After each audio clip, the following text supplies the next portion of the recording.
Hello, Lisa here. Welcome back to my channel and welcome to this walkthrough of the Linescape Tarot.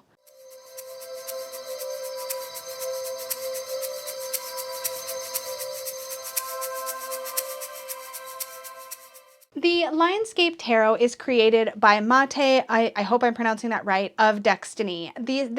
Mate has created quite a few independent decks that are absolutely beautiful. Now, I have some other ones that were also sent to me at the same time as this one. I don't know which order these walkthroughs are going to come out. Mate sent me 3 different decks, the Linescape Tarot, the Ganeshian Village Tarot, and the Smith Tiny Tarot, after asking me which ones I would like to share with you guys. So those were the 3 that I picked to share. I will be doing an exclusive video on this deck. This was the one that I was most excited to take a peek at because this was actually a deck I considered in a previous Say Yes to the Deck episode on my channel. And at least in my head, it was in the episode. It may have been one I just realized that I eliminated before the episode, but I think it actually made it in to the episode. Anyways, if I can remember which video that was, I will link it down below. But this was one that I found on my own and was looking at and just decided not to buy for myself at the time. But I am really intrigued by this concept and excited to dip into it. So we're going to dive in. Let me show you my trick for opening tuck boxes, which, by the way, not a fan of tuck boxes, but these are a very nice quality tuck box. Still, I don't want to rip them though. So I like to take a letter opener and just sort of, in this case, scissors, and just sort of slide it into that top flap and lift it up so I don't like reef on it. Are the edges holographic? No, I didn't expect that. The other 2 decks that Mate sent me were not gilded or edged in anything. So that's really blingy and shiny and exciting. Oh my God. Okay. Anyways, look, is that the back design? I think it is. That's the back design. Okay. Those are really pretty. All right. Well, anyway, Mate is located in Thailand, by the way, and the Etsy shop, if I haven't mentioned it yet, that they sell their independent decks is Shuffle Tarot. So take a peek for that. I think everything that they've sent me has consistent quality. All of the boxes are the same, like kind of nice, sturdy, like you can see me squish it, right? Like it's not flimsy. It's not like at the corners, it's not crushing. So this will protect your cards if you like to keep them in their tuck box. It's really nice, actually. I think the only other the only other boxes like this that are tuck boxes that I find to be this nice are the ones made by Expert Playing Card Company, which is like the Pagan Otherworlds and the Playful Heart Tarot both come in really sturdy feeling tuck boxes. I think the Taroko Studios decks also come in these sturdy feeling tuck boxes. Anyway, really, really, really pretty box. I'm going to put it away. It's not about the box, Lisa. Calm down. All right, super digging though, the holographic. It's not quite as holographic as some edges that I have seen, so maybe it's even just a silver and the lighting is making it look holographic, but in certain tips of the light, it looks a little rainbowy. Yeah, like I've got it from my angle right there, but I don't know if I can get the camera to pick. Oh, there we go. There's the rainbow on the camera. So it is a holographic. It's a little bit more subtle than some. Anyway. Cardstock is really, really nice. It feels like a 320 or a 330 or 350. I don't know. I don't always know for sure, but it feels thick and sturdy, but it's got a nice bend to it. It feels like an independent. Look, it matches my cloth a little bit here. Anyway, pretty. Okay. And I think there might be one. Oh no, that's still a card in the back. Okay. I'm excited. I'm excited. So the concept of this deck, now there's no guidebook or anything like that. It's based on the artwork. Oh, this must be an extra card because there's just things happening, but there's no title. Anyways, the concept of this is it reminds me of if somebody was really, really, really good at an Etch-a-Sketch or something, because it's one continuous line that makes up the actual artwork that you see. So it's just a really faint, it's like you get this beautiful sort of vector graphic scene, and then over top of that you have this line happening. Let me zoom in so you can see what I mean. So here we have a figure meditating with a cat in her lap, right? So it's just an outline, but the person is completely transparent. So there is there's nothing here besides just the idea of a person. So I feel like it focuses more on the environment, and what's happening in the line work is kind of this added layer, if that makes sense. It's just a neat concept, and I think it's really pretty. So that seems to be a bonus card of some kind about meditating. And here we have our Fool card, and look at her. She's got a floaty around her waist, and she's like throwing her arms wide to whatever's possible, heading out into the great unknown. So beautiful. You do have the title up here. It is white text, and just as our line art figures are also in white. So on some of these lighter colors, it may be hard to find the title, but they are there. And these backings are really pretty. Anyway, so here we have our magician, and we see just all the tools of the magician across this open sky in the background. The High Priestess. But see what I mean about the Etch-a-Sketch thing? It's just cool, right? The Empress. We have the wheat here. The Emperor, and we have his throne, but we also have Saturn, and this must be Mars, right? This is Mars, I think. It almost looks like we're on Mars in this scene. Here we have the Hierophant meditating. This almost looks very hermity to me. The Lovers. I love this. I hope it's coming through on camera. It must be, because my naked eye is seeing it. My camera is really good at picking up things. But yeah, that's really pretty. It's a very intimate moment. I love this chariot and powering. What's the word I'm looking for? Rowing the canoe down the stream. That's really beautiful. And here in the Strength card, we have our girl sort of napping and a large cat-like figure napping too. And their heads are nearly touching in this sort of peaceful, sort of autumn environment. That's really lovely. You definitely get the idea that both are resting, perhaps after having done a lot of hard work. Oh, the Hermit is pretty with just the lamp here in like a wintry landscape. Okay, this is cool. So we have our Wheel of Fortune. It's just a scene with a sun in the sky. We have the pussy willows in the front here, but the line work is just over top of the sun showing time. And the cycles of time are an excellent representation of the Wheel of Fortune. Here we have Justice. The Hanged Man, and we have a bat hanging from a tree in the line work here. Death. This is stunning. Just the hands sort of releasing, and then we have the Northern Lights. Temperance. And this beautiful little waterfall fountain. Again, more Northern Light kind of feeling in the back. The Devil, and we have a fox in the woods. Tower. If you really enjoy, and then the line work in this case is the lightning. So the line work kind of brings your attention to the thing, to the highlighted point of the card, right? Really, really lovely concept. Here we have the star, and it's her hands placed to her heart as the stars are shooting overhead. It's really beautiful. I'm going to say it's really beautiful a lot. I'm sorry. I know that gets repetitive. I'm just trying to give my first initial thoughts seeing the artwork. Here we have the moon, and we have a mermaid gazing up at the lighthouse, which is a really interesting perspective on this card. The sun playing in the flowers. Judgment. Oh, I love this. It's like a new day is dawning, and this person is like stretching as they're getting out of bed in the morning. Like that feeling like everything is fresh and new again because we've stepped into a new way of being. I love that. And the world, we have an astronaut here who's holding on to a balloon, like floating high, high, high above the earth. That's really cool. Oh, and we have a Happy Squirrel card. I don't usually use those, so I'm going to pull this out of the deck, but it is really cute. Okay, Ace of Wands. I love that it looks like an Olympic torch being carried. The Two of Wands, this idea of like sort of planning and possibility. The Three of Wands, stepping out into our new adventure. I like this. I like that he's holding a briefcase. It's like very everyday, but in this like deserty landscape. The Four of Wands. Houses are built. We're sort of reflecting. The Five of Wands. Oh my gosh. Okay, so these two are having some kind of fight in the foreground, and there's a tornado coming, and it's like they're so busy fighting with each other that they're not even seeing that everything that they care about is being destroyed. That's really powerful. The Six of Wands, and these are graduation caps up in the air. How potent. It's so simple and beautiful. The Seven of Wands. This is like a shield, this idea of standing up for yourself or defense. In the Eight of Wands, we have this focus of the dart going into the center of the dartboard. And we have this very cityscape kind of feel. Very fast moving. Almost looks like you're on a bullet train, or in our area it'd be called the sky train, or just rushing through traffic. There's that feeling of speed and momentum in this artwork. And the Nine of Wands with our scarecrow protecting the fields. Appropriate. Our Ten of Wands, we have all these trees that have been clear cut, and this person is carrying all of the weight of these logs. Aw, it's our Page of Wands, and they're like getting ready for, it looks like they're getting ready for Christmas. I can't really see what they're doing. This is one area where I feel like the line art can get a little tricky because it looks like they're carrying something over their shoulder. Maybe they've collected their tree to bring home. I don't know. It's hard to tell. So I'm not 100% sure what's happening here. And the Knight of Wands is working out on a cliff edge. That seems appropriate. Our Queen of Wands has an idea, which is perfect. And our King of Wands, it looks like he's holding a microphone on a long cord. That's what I see. But I also see the King of Wands as like a public speaker, as somebody who's an inspirational leader type, right? So that works for me.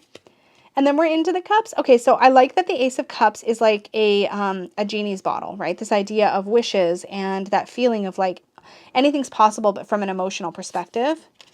And then our Two of Cups look like they're holding hot mugs of coffee, maybe while they're camping, looking out over the lake. Our Three of Cups celebrating while the fireworks go off overhead. Such a gorgeous image. Four of Cups, just missing the beauty of the sunset. So busy focusing on their problems or what's not working right.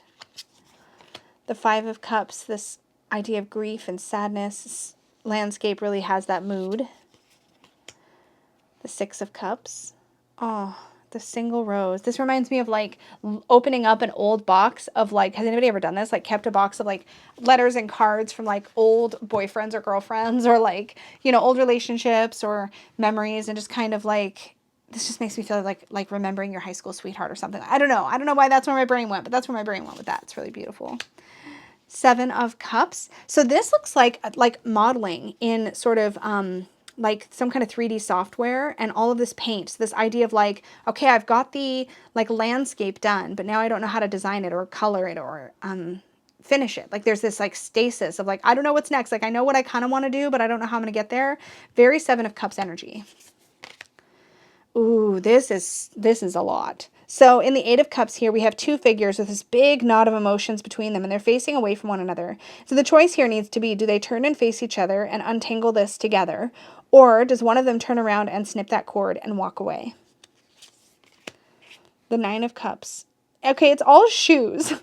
I kind of want to like this card more than I do, but I do completely get it. It reminds me of like, it's a city environment. It kind of makes me think of like, I don't know, Sex and the City or what's another show? The Devil Wears Prada. Like, I don't know. It just makes me think of like the representation of fulfillment that having a lot of shoes can mean for some particular people, but I don't really relate to that personally. So I want it to be more relatable than it is. But I think the high-heeled shoes across the cityscape definitely gives you something to think about. It's just, I'm not sure if it's my message.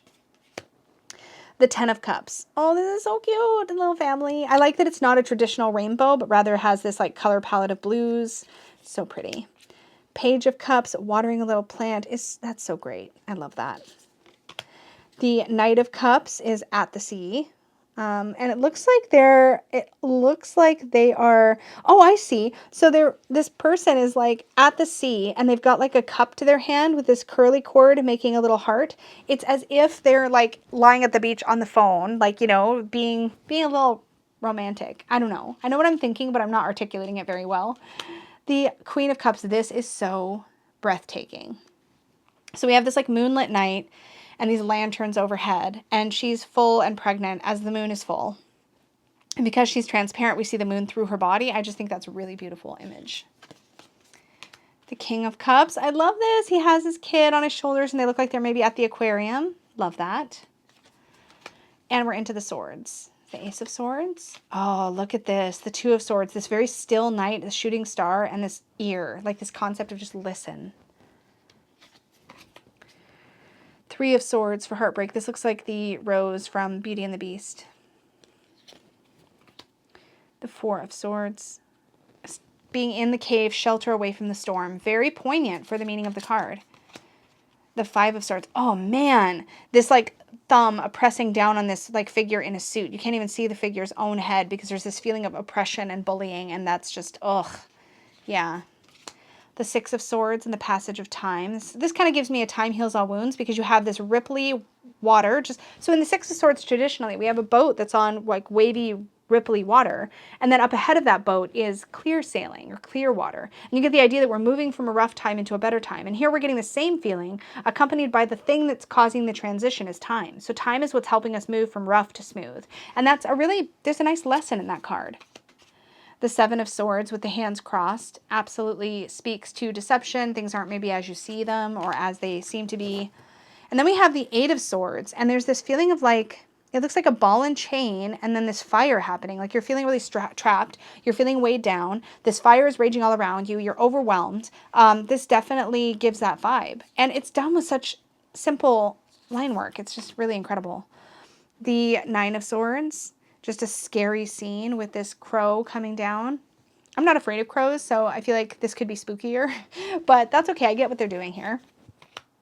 The Ten of Swords, and we have an RIP gravestone. It looks like the field of battle where there was a lot of losers.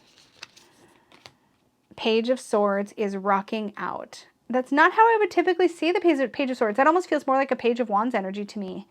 Interesting. And the Knight of Swords is a bull. This makes so much sense because bull in China shop energy, that's very Knight of Swords to me. I don't know if that's where the creator Mate was going with it, but that's what I think. Queen of Swords. I love the stillness and the butterfly alighting. I feel like there's this clarity to this image and this idea of like, we're just going to wait for the right moment. We're going to speak when it makes sense to speak. There's a lot of cutting through the crap that I feel like energy we get from the Queen of Swords. That's cool. And then the King of Swords with this eagle high up perspective. That's pretty. And then we have Pentacles. We have the Ace, the 2, balancing on this tightrope. The 3, I love this. I love this idea of gears. I don't love a factory, industrial setting like this, but I do get it. Because in the 3 of Pentacles, if any of these 3 cogs doesn't turn when it's supposed to turn, everything stops. Everything grinds to a halt. So there's this idea that all of these have to move and they have to fill their role. They have to do their part. And so there's that collaborative teamwork kind of vibe to this card that I look for in the 3 of Pentacles. This is cool. The 4 of Pentacles, you're sort of walled off from the rest of the world. Yeah, you're secure, but sometimes that security comes at the cost of living your life, right? The 5 of Pentacles, our figures are outside in the cold. The 6 of Pentacles, this is really beautiful because often in the 6 of Pentacles, what we see is money passing from hand to hand. This idea of sharing or of generosity or of charity. And here, it's not money that's passing, it's light. And light can represent so much more, right? It can be about much, much more than financial wealth or resources. And I think that's really beautiful. The 7 of Pentacles, we see this very slow, steady growth, but it's such a process. And each stage takes so long, but it's still happening. And what I think is especially cool is that these first few stages, you're seeing very little, but then you start to see the reward of your effort come through. And that's what we're waiting for in the 7 of Pentacles. We're like, is it gonna work? We planted the seed, we watered it, we nourished it. Is it gonna actually grow? And I think that really illustrates that well. Ooh, the 8 of Pentacles. With all these tall skyscrapers, this idea that all of these buildings came together brick by brick or piece by piece with these jigsaw puzzle pieces over top. The 9 of Pentacles. We have somebody here who looks like she's got all of these beautiful flowers around her. There's almost this Hawaiian feel. Maybe it's the flowers. I'm not sure. That's pretty. The 10 of Pentacles. Love this home with the chimney smoke being the pentacles. You get the idea of comfort and stability again through here. The Page of Pentacles, he's reading a book and kind of off in La La Land away, but also grounded, sitting in the earth. Our Knight of Pentacles is on horseback on a long journey. You get the feeling of long journey with the perspective here.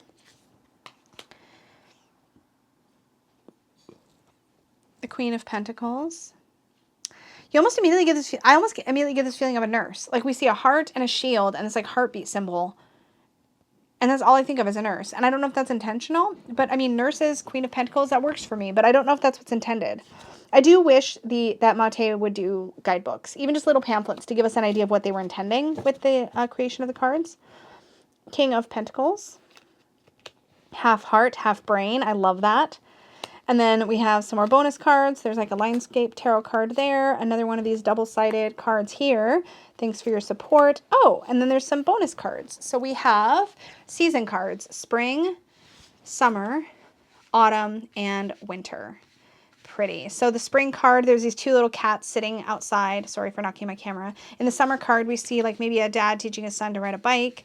In the autumn card, everybody's having an autumn barbecue outside. And then in the winter card, there's this festival bunting kind of hanging up. But it's really the same scene. It's just seeing how that same tree and different activities that happen in that environment as, oh, I should put them all in this frame. There you go. You get the same scene, the same tree, and you get to see how that specific spot, how the perspective of it changes and how the life that moves through it changes depending on the season. And I think that's really, really lovely. So I'm going to set these also aside because they are still bonus cards. And just kind of make a little pile here of all the bonuses. So now let me zoom out and I will do a little shuffle and we'll do a little sample read and see. Now this is a deck that I think I want to play with for a bit before I make my final decision on whether this would stay in my collection or not.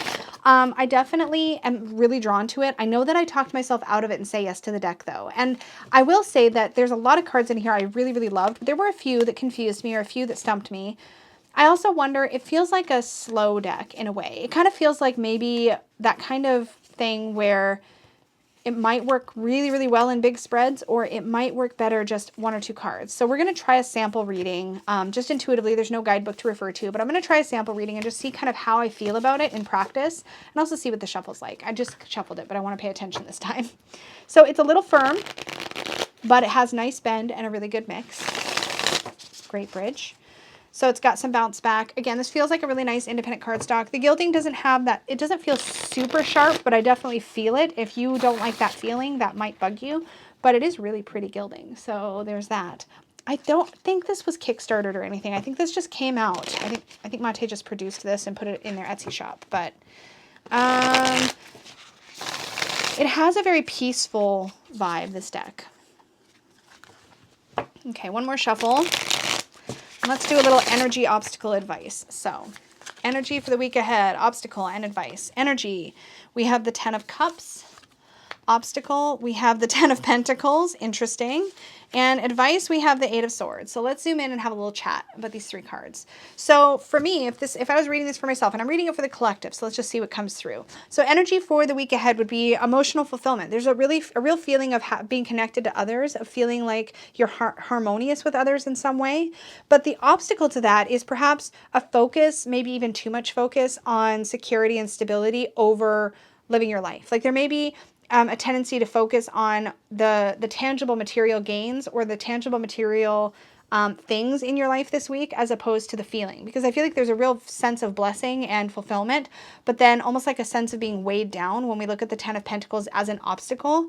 And then when we look at the advice, we have the 8 of Swords, which is all about overwhelm. And so I feel like there could be a tendency for some of us to get into a space in the upcoming week where, in spite of the fact that things are actually really good, which is the 10 of Cups tells us, that we get kind of stuck in our heads and a little bit weighed down with focusing on the wrong things, and then get ourselves feeling kind of cranky and overwhelmed if we're not careful. So I feel like the lesson of the 8 of Swords is, remember that you're not actually tied to this ball and chain. That's all in your head. You can just let that go, right? Like you can just put it aside and just like get back into the moment and focus on what really matters, which in this case, I think is going to be that 10 of Cups energy.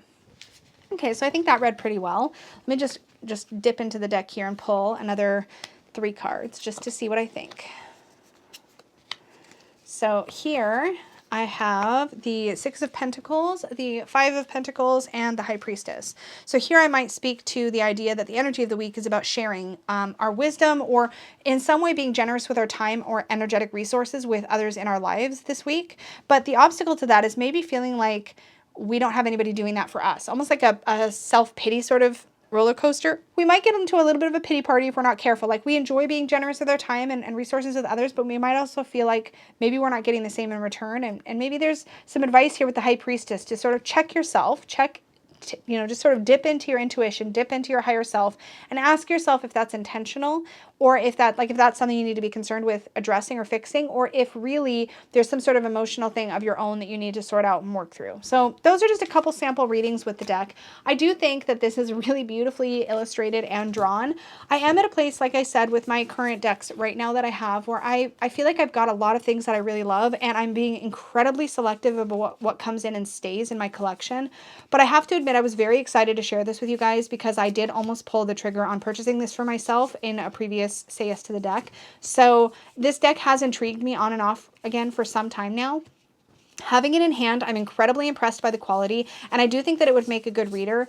I am going to set this on my decks to be worked with, hanging on my decks to be worked with rack for a little while and see if I feel excited to reach for it. If I do, then I will work with it and then report back to you guys how it ended up working out. But if I don't end up feeling excited to reach for it and pull it in for a week or more of work, then that might be my clue that this really isn't meant for me. And I will definitely let you guys know if I end up putting it, well, you'll see it. Because if I end up like deciding it's not going to work, I'll probably put it into this or that episode or something like that. Or report back in some other way once I've worked with it or not. So Thank you again so much to Mate for letting me share these decks with you guys. I really appreciate it. You will find a link to Destiny's Shuffle Tarot Etsy shop in the description box down below.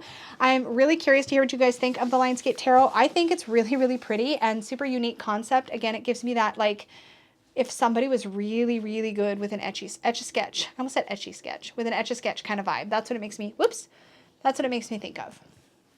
Thank you so, so much for hanging out with me. As always, please do remember to click the like button if you enjoyed this walkthrough or if you found value in it. Subscribe if you're new here, and don't forget to click the notification bell so you are notified when I put up new videos. Thank you again so, so much, and may your magic always shine from the inside out. Bye, guys. Excuse me. I had a little air in my throat. A burp. We would call that a burp, Lisa. I said I had a little air in my throat. Who says that? Anyway.